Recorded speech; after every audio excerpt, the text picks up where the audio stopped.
कृतवर्मा जहाकू पितामह भीष्म अतिरथी वर्गरे रखिथिले। अश्वत्थामा एवं कृपाचार्य को छाड़देले केवल कृतवर्मा ही महाभारत युद्धरे कौरवंक पक्षरु जीवित रहिथिले।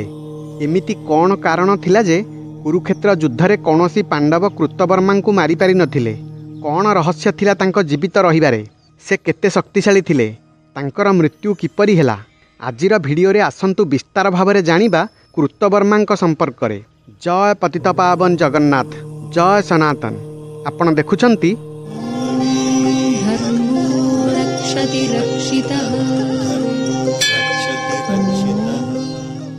कृतवर्मा जड़े शक्तिशाली योद्धा थिले।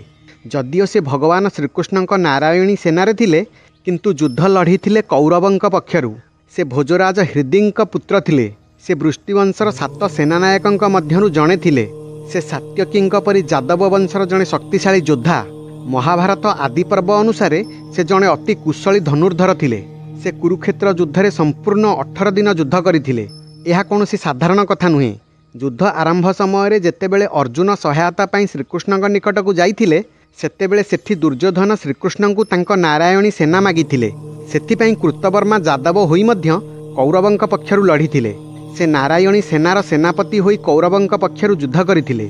कुरुक्षेत्र युद्ध पूर्वरु जेतेबेले श्रीकृष्ण पांडवंक पक्षरु संधि प्रस्ताव नहीं हस्तिना जाइथिले, सेतेबेले सात्यकी एवं कृतवर्मा तांको सहित जाइथिले। जेतेबेले दुर्योधन श्रीकृष्ण को बंदी करने को चेष्टा करिथिला, सेतेबेले सात्यकी दुर्योधनर मन कथा बुझी पारिथिले एवं कृतवर्मा को द्वार सम्मुख रे रहिबाकू कहिथिले। सात्यकी कहिथिले, तुमे द्वार निकटरे सेना को एकाठी करी रख। कुरुक्षेत्र युद्धरे अनेक थर कृतवर्मा पांडवंक सेनार संहार करथिले। से अभिमन्यु, अर्जुन एवं सात्यकींक व्यतीत प्राय समस्त श्रेष्ठ पांडव योद्धा को पराजित करथिले। युधिष्ठिर, भीम, श्रीखंडी, उत्तमौजा, धृष्टद्युम्न को कृतवर्मा पराजित करथिले। युद्धर चतुर्दश दिन 2 थर से भीम को पराजित करथिले। घटोत्कच सहित कृतवर्मांकर घोर युद्ध होइतिला। सेतेबेले से अनेक पांडव सेना संहार करथिले। अनेक स्थान रे से पराजय मध्य होइतिले। धृष्टद्युम्नक सहित युद्ध समय से पराजित होई मूर्छित होई जाइतिले। अभिमन्यु बधरे तांकर विशेष हाथ थिला।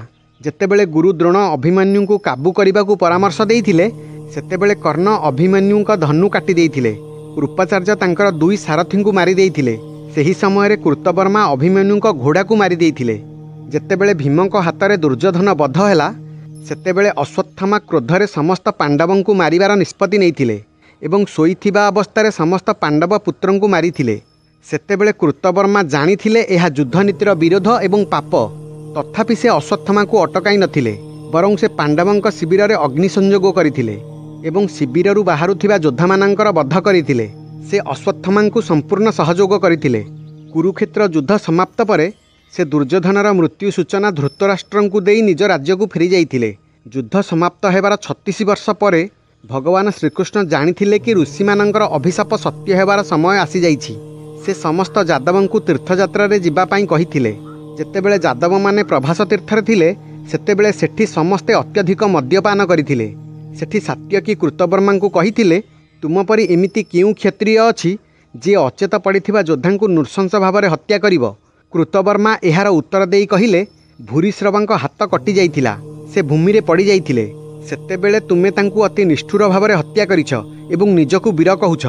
एथिरे उत्क्षिप्त होई सात्यकी खड्गरे कृतवर्मांकर शिर काटि देइथिले।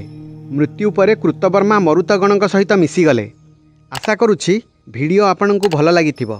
अनुरोध, चैनल को सब्सक्राइब करिवे। रहिली। जय जगन्नाथ, जय सनातन।